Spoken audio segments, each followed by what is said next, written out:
नमस्कार, न्यूज 24 देख रहे हैं आप और मैं हूं आशुकेश तिवारी और मेरे साथ है सुकेश रंजन। और आप न्यूज 24 का खास कार्यक्रम देख रहे हैं 24 की रेस बताएंगे सुकेश। और आज के कार्यक्रम में बात होगी सीट बंटवारे को लेके। देखिए, कल विपक्षी गठबंधन की तीसरी बैठक यानी इंडिया की तीसरी बैठक खत्म हो गई मुंबई में। बहुत सारे इंपॉर्टेंट फैसले लिए गए, कई कमेटीज बनाई गई और उनमें ज्यादातर नेताओं ने एक बात खुल के कही और वो बात थी सीट बंटवारे के लेके। उन्होंने कहा कि जल्दी से जल्दी सीटों का बंटवारा किया जाएगा और ये तय किया जाएगा कि इसको कितनी सीटें मिलेगी, कहां पे सीटें मिलेगी, कौन सी कमेटी उसको लेके बनाई जाएगी। इसी पे आज हम बात करने वाले। सर, सबसे पहला तो सवाल यही रहेगा, सीटों का बंटवारा कैसे? हाँ, ये एक ट्रिकी सवाल है और मैंने आपको कल कहा था कि जो इस मीटिंग का टेक अवे है वो यही है कि एक सेंस ऑफ अर्जेंसी दिखी। मैंने शब्द का इस्तेमाल किया था, फ्रेज का इस्तेमाल किया था, सेंस ऑफ अर्जेंसी टर्म का। वो सोच समझ के किया था कि इंडिया जो गठबंधन है उसको ये लगने लगा है कि अब हमारे पास समय कम है। और ये भी बताया था कल दर्शकों को कि ये शायद प्रेसिपिटेट हुआ इस वजह से क्योंकि एक सत्र बुला लिया गया, चर्चा शुरू हो गई कि क्या जल्द चुनाव हो सकते हैं। नीतीश कुमार ने कल भी कह दिया कि जल्दी हो सकते हैं चुनाव।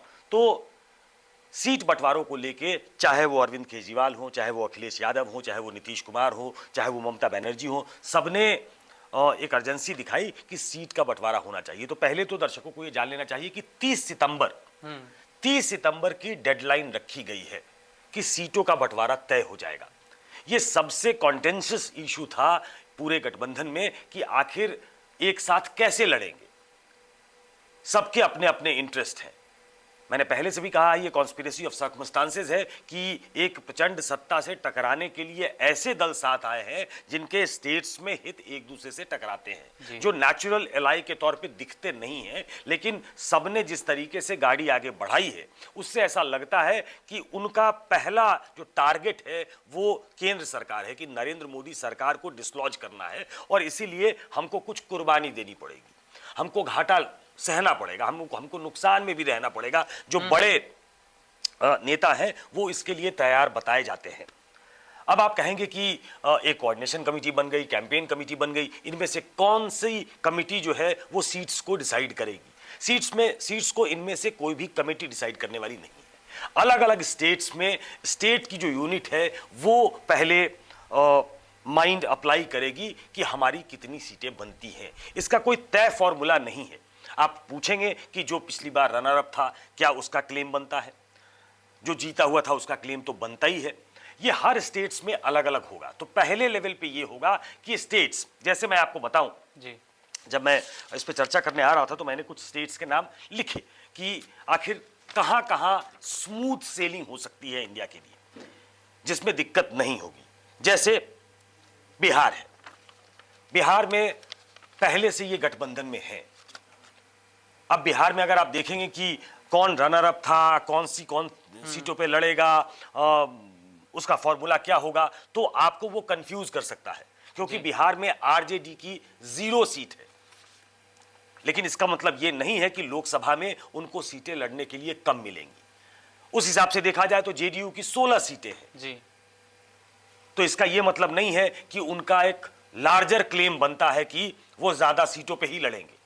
कांग्रेस की 1 सीट है जो आरजेडी से ज्यादा है। इसका यह मतलब कतई नहीं है कि कांग्रेस आरजेडी से ज्यादा सीटों पे लड़ेगी। तो इसका फॉर्मूला क्या विधानसभा से तय होगा या लोकसभा से तय होगा? नहीं, विनेबिलिटी को देखते हुए तय होगा। और चूंकि जैसे बिहार में कहा जा रहा है कि बिहार में इसको लेकर दिक्कत नहीं होगी, क्योंकि कांग्रेस को यह लगता है कि हम सेकेंड फिडल रोल में हैं। बिहार, उत्तर प्रदेश, मैं एक एक करके आऊंगा। बिहार पे कांग्रेस को इस बात की जानकारी है कि वो पिगी बैक कर रहे हैं आरजेडी और जेडीयू पर। तो वहां के लोग पहले ये एक फॉर्मूला तय करेंगे, सीटों पे डिस्कशन करेंगे कि कौन सी सीट हमारे लिए बेहतर हो सकती है लड़ने के लिए, उसका प्रोपोर्शन क्या होना चाहिए, क्या लेफ्ट पार्टी भी लड़ेगी, क्या सीपीआई एमएल को भी सीटें देनी है क्या। तो कांग्रेस है, जेडीयू है, आरजेडी है, सीपीआईएम, सीपीआईएमएल, ये तमाम पार्टियां हैं जिनके बीच सीटों का गठबंधन होगा। लेकिन ये इसको स्मूथ सेलिंग कहा जा रहा है कि बिहार में ये आराम से हो जाएगा। अगर कोई दिक्कत होती है तो यहां यह बताना जरूरी है, यह हर स्टेट्स पे लागू होगा कि जैसे स्टेट्स से नाम आएंगे तो उसमें अगर कोई दिक्कत होती है तो फिर ये जो टॉप लीडरशिप है वो इंटरवीन करेगी और वो तय करेगी कि आखिर हमको करना क्या है। दूसरा यह है कि स्टेट झारखंड में जेएमएम के साथ उनकी टाइप है कांग्रेस की, और वहां भी वो बड़े भाई की भूमिका में नहीं है, वहां भी वो छोटे भाई की भूमिका में है। तो क्या कांग्रेस वहां ऐसी डिमांड करेगी जो जेएमएम पूरा ना कर पाए? ऐसा नहीं है। वहां भी कांग्रेस को यह लगता है कि जेएमएम के साथ उसका एक रिस्पेक्टेबल अलायंस हो जाएगा और वहां भी वो स्मूथ सेल कर सकते हैं, क्योंकि वो एक कार्डर बेस्ड पार्टी तो वहां है, सरकार में है, लेकिन वहां एक दिक्कत आरजेडी जेडीयू के फ्रंट पे भी आ सकती है, क्योंकि जेडीयू ने भी अपने कुछ इनरोड्स वहां बनाए हैं, आरजेडी के भी वहां एक मंत्री हैं, विधायक भी जीत कर आते हैं, तो क्या वो वहां पे अपना एक शेयर मांगेंगे क्या? ये एक सवाल है। लेकिन कहा जा रहा है, जो इंटरनल सोर्सेस है वो ये कह रहे हैं कि झारखंड में भी दिक्कत नहीं होगी।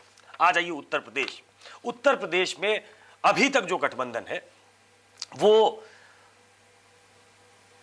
अखिलेश यादव, कांग्रेस पार्टी और आरएलडी के साथ है। बसपा अभी तक पिक्चर में नहीं है। जो 30 सितंबर तक की डेडलाइन है उसमें इन तीनों पार्टियों में बंटवारा होगा कि कौन आखिर कौन सी सीटें लड़ेगा। कुछ सीटें ऐसी हैं जैसी नोएडा समाजवादी पार्टी लड़ती है, लेकिन जमाना हो गया, समाजवादी पार्टी ने यहां विक्ट्री स्कोर नहीं किया है। गाजियाबाद ये इनके लिए टफ सीट मानी जाती है, वो लड़ते हैं लेकिन जीतते नहीं है। कानपुर है, ये कांग्रेस वहां से जीत चुकी है। इलाहाबाद है, कांग्रेस का क्लेम वहां बनता है। ऐसी सीटें जहां अखिलेश यादव को लगता है कि वहां हमारी विनिंग जो स्ट्राइक है, जो रेट है वो कम है और हमें कुछ ऐसा नुस्खा निकालना चाहिए कि कांग्रेस को भी एक रिस्पेक्टेबल, मैं रायबरेली और अमेठी को छोड़ देता हूं क्योंकि वो पारंपरिक सीटें रही हैं कांग्रेस की, और पिछली बार जो अमेठी में हार हुई थी वो ये कहा गया था कि समाजवादी पार्टी के लोग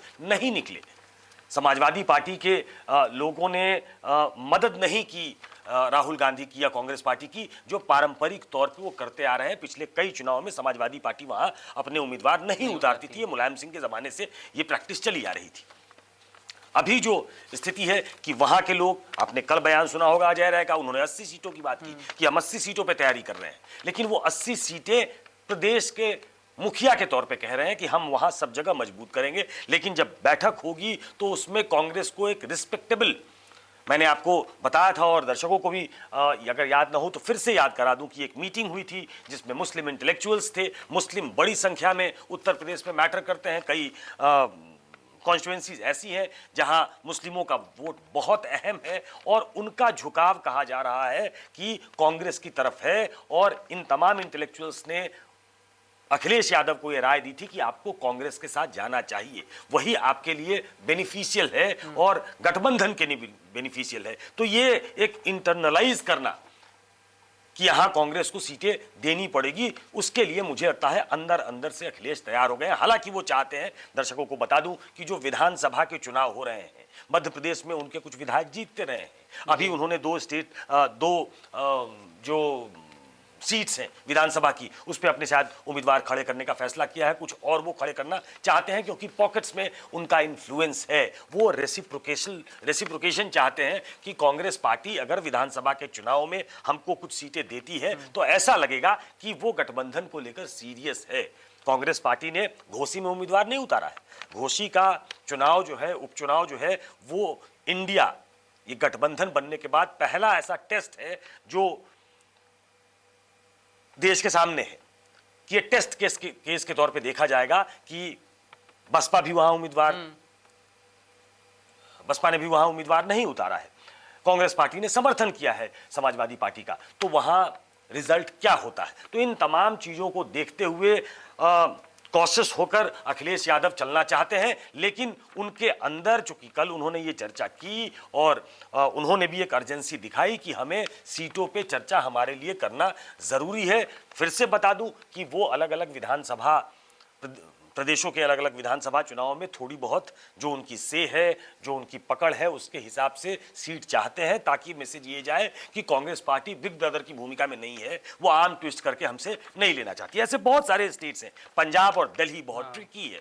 लेकिन जिस तरीके से अरविंद केजरीवाल ने चर्चा की, कल इस पे भी चर्चा हुई कि आउट ऑफ टर्न लोग बातचीत कर रहे हैं, तो ये बात सामने आई कि आम आदमी पार्टी, अरविंद केजरीवाल भी जाकर छत्तीसगढ़ में, मध्य प्रदेश में कांग्रेस की अगर शिकायत करते हैं, उनके सरकार पे की खिंचाई करते हैं, तो क्या ये एक नेचुरल गठबंधन दिखेगा क्या?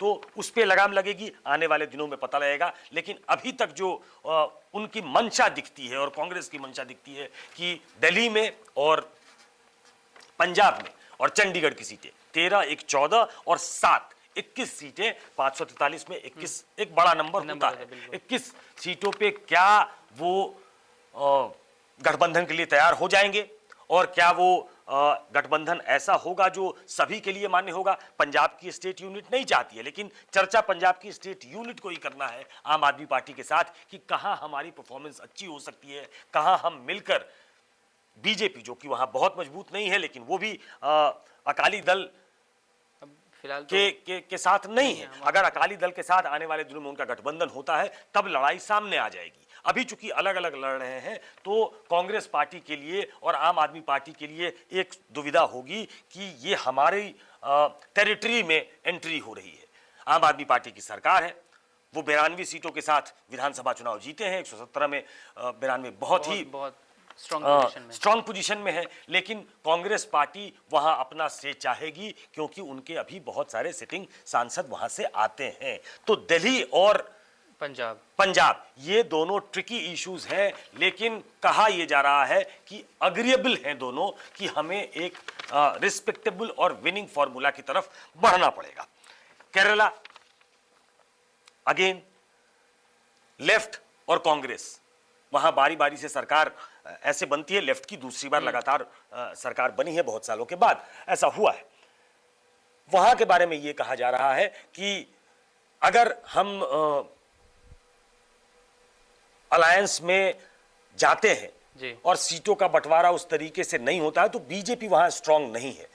तो पहले भी आप चाहे नेशनल फ्रंट की बात कर लें, वीपी सिंह के टाइम में, उस टाइम भी बीजेपी के साथ कुछ सीटों पे फ्रेंडली फाइट हुई थी। तो क्या ये फ्रेंडली फाइट जैसी स्थिति भी कहीं कहीं देखने को मिलेगी? क्योंकि वहां से दोनों ही, चाहे वो लेफ्ट जीते चाहे कांग्रेस जीते, वो बीजेपी के खिलाफ ही जीत कर आएंगे, वो बीजेपी के साथ मिलने वाले नहीं है। तो वो फॉर्मूला वहां काम करता है। सबसे स्ट्रांग जो पोजीशन लगती है बिहार की तरह, वो महाराष्ट्र है, ऐसा लगता है इंडिया गठबंधन वालों को। मैं इंडिया के हवाले से ये बात कह रहा हूं कि चाहे वो उद्धव ठाकरे हो, चाहे वो कांग्रेस की लीडरशिप हो, चाहे वो शरद पवार हो, वो लालू यादव की तरह जो ईगो की बात उन्होंने कही, वो ईगो त्यागना चाहते हैं, वो छोड़कर आगे बढ़ना चाहते हैं कि ऐसे में अगर हम आगे चले तो शायद बात बन सकती है। अगर हम स्टिक करते हैं अपने पोजीशन पे बहुत ज्यादा, अगर कांग्रेस को लगे कि इनकी पार्टी तो दो फाड़ हो चुकी है, अब हमारा से बनता है ज्यादा, हम ज्यादा सीटों पे लड़ें, तो ऐसे में दिक्कत आएगी। लेकिन फिर इसमें टॉप लीडरशिप की इन्वॉल्वमेंट आएगी, इंटरवेंशन आएगी कि कैसे एक विनिंग फॉर्मूला निकाला जाए। इसमें सबसे ज्यादा लीड उद्धव ठाकरे ने लिया है। वो अब तक इंडिया गठबंधन के साथ बिल्कुल चट्टान की तरह खड़े दिखाई दे रहे हैं। ये एक स्ट्रॉन्ग पॉइंट है इंडिया गठबंधन के लिए। जिस तरीके से उन्होंने कन्वीन की है मीटिंग, जिस तरीके से अपने काडर के साथ वो बात कर रहे हैं, जिस तरीके से वो सोनिया गांधी से बात कर रहे हैं, जिस तरीके से राहुल गांधी से उनकी बातचीत हो रही है, और जिस तरीके से उन्होंने सीट शेयरिंग पे और जल्दी सीट अनाउंस करने पे कल बात की है, ऐसा लगता है कि वो सैक्रिफाइस करके भी बीजेपी को वहां मात देना चाहते हैं। 48 सीटें हैं। आशुकेश, आपको मालूम है कि उत्तर प्रदेश के बाद सबसे ज्यादा सीटें महाराष्ट्र से आती हैं, और वहां एक प्रचंड बहुमत के साथ बीजेपी पिछली बार सत्ता में आई थी, मतलब उनके सांसद चुनकर आए थे। तो ये कुछ ऐसे राज्य हैं जहां बहुत ज्यादा दिक्कत नहीं आनी है। बस सवाल सिर्फ ये है कि जहां कांग्रेस खुद बहुत अच्छी स्थिति में नहीं है, या पिछले दो चुनाव का परफॉर्मेंस बहुत अच्छा नहीं था, उनका स्ट्राइक रेट करीब 190 के आसपास सीटों पे कांग्रेस और बीजेपी की डायरेक्ट फाइट होती है, और पिछली बार का वो जो उनका स्ट्राइक रेट है वो करीब 10% के आसपास है। कांग्रेस को वो स्ट्राइक रेट उसमें बहुत सुधार करने की जरूरत होगी। अगर कांग्रेस मजबूत होगी तब ये इंडिया गठबंधन मजबूत दिखेगा, नहीं तो जहां डायरेक्ट फाइट है, अगर बीजेपी पुराना परफॉर्मेंस रिपीट करती है, कर्नाटक में उन्होंने बहुत मैसिव तरीके से सरकार बनाई जी। कर्नाटक में लोकसभा की बीजेपी की का रिकॉर्ड पिछले कुछ चुनाव से बहुत अच्छा रहा है। इस बार अगर वो रोक देते हैं तो साउथ का एक किला बीजेपी का ढह सकता है। कांग्रेस को अपना स्ट्राइक रेट, चाहे वो मध्य प्रदेश में हो जहां वो 29 में से 28 सीट हार चुके हैं, सिर्फ एक सीट कमलनाथ की जो सीट है वो बचाने में कामयाब हुए थे, जो उनके बेटे जीते थे। 25 सीटें राजस्थान में है और 25 की 25 सीटें कांग्रेस हार गई थी। 11 सीटें झारखंड में, 11 सीटें छत्तीसगढ़ में है, जिसमें 9 सीटें वो हार गई थी। वहां अपना स्ट्राइक रेट ठीक करना पड़ेगा कांग्रेस। इसीलिए जब मैं आपसे बात कर रहा हूं, राहुल गांधी छत्तीसगढ़ में है और अपनी कुछ योजनाओं के जरिए न सिर्फ वो विधानसभा का प्रचार कर रहे हैं, मुझे लगता है कि लोकसभा में इनवोट बताने की कोशिश कर रहे हैं। तो ये इंडिया का जो एक फोरे जो एक हुआ है हाल के दिनों में और पिछली मीटिंग में, वो एक कदम वो आगे बढ़े हैं कि सीट शेयरिंग में हम कुछ ऐसा करें जो बेनिफिशियल हो, विन विन सिचुएशन सारी पार्टियों के लिए हो। Sir, majority of the states की हमने बात कर ली, यूपी बात कर लिया हमने, आपने महाराष्ट्र के बारे में बता दिया, पंजाब में क्या होने वाला है, दिल्ली में क्या होने वाला है उसके बारे में बात कर ली, लेकिन बंगाल के बारे में बात करना बहुत ज़रूरी है। ममता बनर्जी कल प्रेस कॉन्फ्रेंस में नहीं मौजूद थी, जल्दी चली गई। अब उसके बाद से मीडिया में ऐसी खबरें चलने लगी कि ममता बनर्जी नाराज़ चल रही हैं, सीटों के बंटवारे को लेकर कुछ ऐसी बातें हुई जो शायद ममता बनर्जी को अच्छी नहीं लगी, ऐसी खबरें हैं, और उसके बाद से वो चली गई। क्या ये मामला है? देखिए, ममता बनर्जी की पिछली 2 मीटिंग में इन्वॉल्वमेंट देखें जी, और कल की मीटिंग का इन्वॉल्वमेंट देखें, दर्शकों को समझना जरूरी है। पटना की जो बैठक हुई, यह ब्रेन चाइल्ड ममता बनर्जी का था। जब नीतीश कुमार ममता बनर्जी से मिलने कलकत्ता गए थे तो उन्होंने कहा कि क्रांति की भूमि रही है बिहार, और नीतीश जी, मुझे लगता है कि इस गठबंधन जो आपने सोचा है कि कांग्रेस को साथ लेकर कोई फेडरल फ्रंट ना हो, कांग्रेस उस फ्रंट में हो, मेन फ्रंट बने बीजेपी के खिलाफ, तो आपको वो बैठक पटना में करनी चाहिए। और उसके बाद नीतीश कुमार ने, तेजस्वी यादव ने, लालू यादव ने वो बैठक कन्वीन की पटना में। वो नीतीश कुमार का जो उन्होंने लीड ली, वो ममता बनर्जी के कहने पे लीड ली थी, तो वो उनका इन्वॉल्वमेंट दिखाता था जी, अंडरलाइन करता था। बैंगलोर में आपको याद है, दर्शकों को भी याद होगा कि सबसे पहले आपको न्यूज़ 24 ने बताया था कि इंडिया नाम जो बैंगलोर में रखा गया, हमने इसका खुलासा किया। एक बात और बता दूं कि इंडिया जो नाम तय हुआ, तो राहुल गांधी और ममता बनर्जी सबसे पहले दे वर इन क्लोज कॉन्टैक्ट, और वहां से नाम इंडिया निकला और उसके बाद बाकी लोगों तक पहुंचा। कुछ लोगों का, नीतीश कुमार जैसे लोगों का विरोध था इंडिया नाम से, कि किसी भी पॉलिटिकल फ्रंट का नाम इंडिया नहीं होना चाहिए, हमें इससे बचना चाहिए। हम इंडियन मेन अलायंस लिख सकते हैं, इंडियन मेन फ्रंट लिख सकते हैं, इंडिया छोड़ दिया जाए। लेकिन चूंकि बहुत लोग इसके पक्ष में थे तो इंडिया नाम तय हुआ। मैं बताना यह चाहता हूं कि ममता बनर्जी और राहुल गांधी कांग्रेस के बीच वहां एक बॉनहॉमी दिखी थी। सोनिया गांधी भी वहां गई थी, सोनिया गांधी से अलग से उनकी मुलाकात हुई थी, तो वो एक इन्वॉल्वमेंट दिख रही थी ममता बनर्जी की। पिछली मीटिंग में, मतलब मुंबई की मीटिंग में, वो पहले गई, तमाम लोगों से मिली, लेकिन कहा यह जा रहा है कि जिस तरीके से लंबे लंबे स्पीचेस होने लगे, लेफ्ट पार्टीज का जो रवैया उन्हें लगा कि ये टाल मटोल वाला रवैया है, और बाकी जो दूसरी पार्टियां हैं उनको ये लगा कि ममता बनर्जी जो 42 सीटें बंगाल में है उसमें बहुत ज्यादा कंसीड करने को तैयार नहीं है, और गिव एंड टेक जरूरी है जी। कांग्रेस और लेफ्ट वहां मिलकर लड़ती है ममता बनर्जी से, तो यही सबसे ज्यादा कॉन्टेंशियस इशू है जिसके बारे में जो इनका विपक्ष है, इंडिया का विपक्ष, वो कहता रहा है कि ये स्टेट्स में लड़ते हैं, ये केरला में लड़ेंगे कांग्रेस और लेफ्ट के लोग और सेंटर में साथ होंगे, बंगाल में ये ममता बनर्जी से कांग्रेस और लेफ्ट मिलकर लड़ेंगे, गठबंधन बनाकर लड़ेंगे और यहां साथ होंगे। ये क्या प्रैक्टिकली पॉसिबल है? तो यहां एक पेच फंसा, और मुझे लगता है ममता बनर्जी दिल से राजनीति करती है, वो तुनक मिजाज भी है, कई बार वो गुस्से में भी आती हैं, तो कल उनकी जो इन्वॉल्वमेंट थी वो कम दिख रही थी, वो बहुत कम उन्होंने बात की। ऐसा मेरी जानकारी है कि उन्होंने बहुत कम बात की मीटिंग में बहुत शॉर्टकट में अपनी उन्होंने बात रखी। यहां तक भी जानकारी है कि जो जातीय जनगणना है इसको लेकर एक रेजोल्यूशन पास कराना चाहते थे नीतीश कुमार, और सिर्फ नीतीश कुमार नहीं, उसमें लालू यादव भी उनके साथ थे, उसमें शरद पवार साथ थे, उसमें राहुल गांधी साथ थे, उसमें उद्धव ठाकरे साथ थे। वो दरअसल नरेंद्र मोदी को बैकफुट पे डालने का एक कदम था। उन्हें लगता है कि ऐसा करने से नरेंद्र मोदी बैकफुट पे आएंगे और हम पिछड़ों के चैंपियन के तौर पे जाने जाएंगे, कि हमारी जनगणना को लेकर, गणना को लेकर ये गठबंधन जो है वो ज्यादा फेवरेबल है, वो हमारी बात करता है, वो हमारी सोचता है।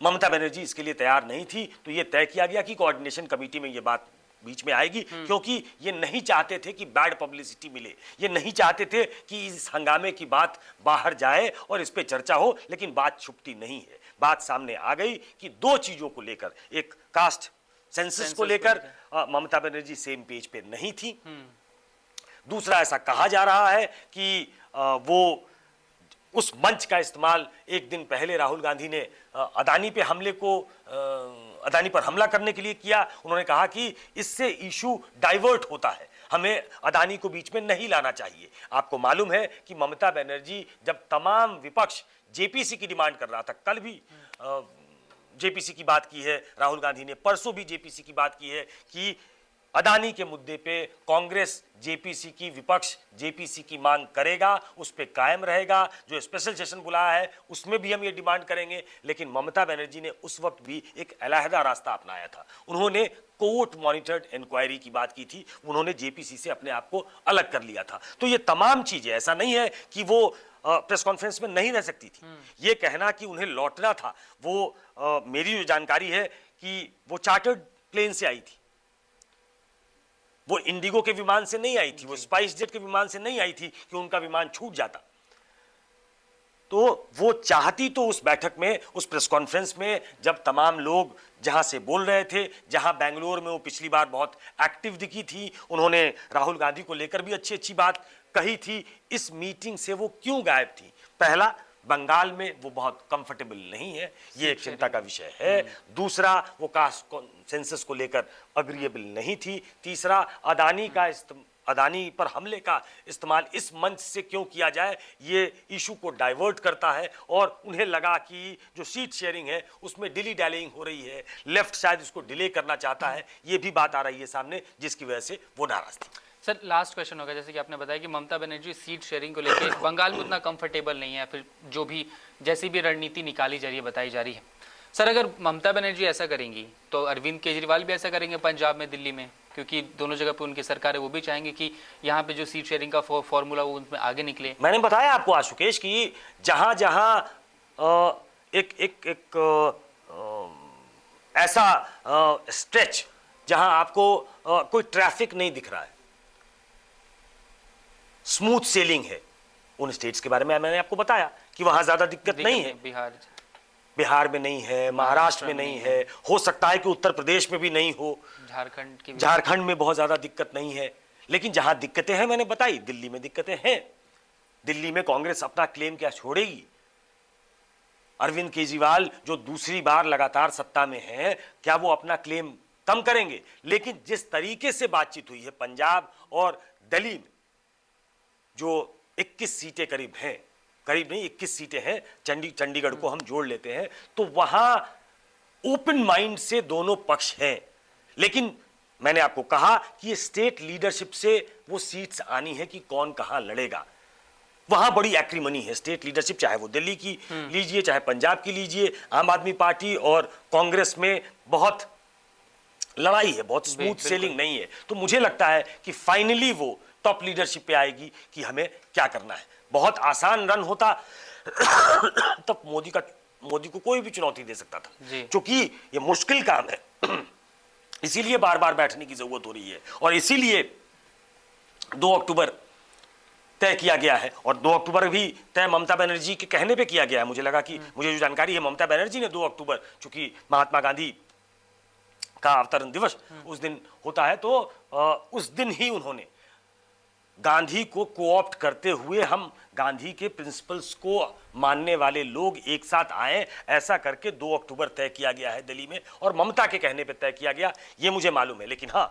Coming back to what you asked कि दिल्ली हो गया, पंजाब हो गया, बंगाल हो गया, ये कमजोर कड़ी है, क्या स्टेट की लीडरशिप इसको टैकल कर पाएगी, या फिर सेंटर में आकर राहुल गांधी, सोनिया गांधी, खड़गे, ममता बनर्जी, अरविंद केजरीवाल, इनको बैठकर एक रास्ता निकालना पड़ेगा। रास्ता निकालने के लिए इच्छुक दिखाई दे रहे हैं टॉप लेवल पे जो बैठे हुए लोग हैं। ममता बनर्जी का क्या रुख होता है, ये देखना बाकी है। बेसिकली कल अरविंद केजरीवाल ने भी बोला था कि लोग खबरें फैला रहे कि हमारे बीच लड़ाइयाँ, लेकिन लड़ाइयाँ नहीं हैं। लड़ाइयाँ तो तभी सामने आएगी जब सीटों का बंटवारा ठीक ढंग से हो जाएगा, जब ऑफिशियली बताया जाएगा कि कौन सी पार्टी कहां से किन किन सीटों पे चुनाव लड़ रही है, और वो पता चलेगा वक्त के साथ। जैसे जैसे लोकसभा चुनाव नजदीक आ रहे हैं, वैसे वैसी बातें और खबरें बढ़ती जा रही हैं। फिलहाल हमने आपको बताया कि कैसे सीट का बंटवारा हो सकता है और आगे आने वाले टाइम में कौन सी पार्टियों का क्या क्या ऐलान हो सकता है। फिलहाल इस वीडियो में इतना ही, फिर मिलेंगे आपसे।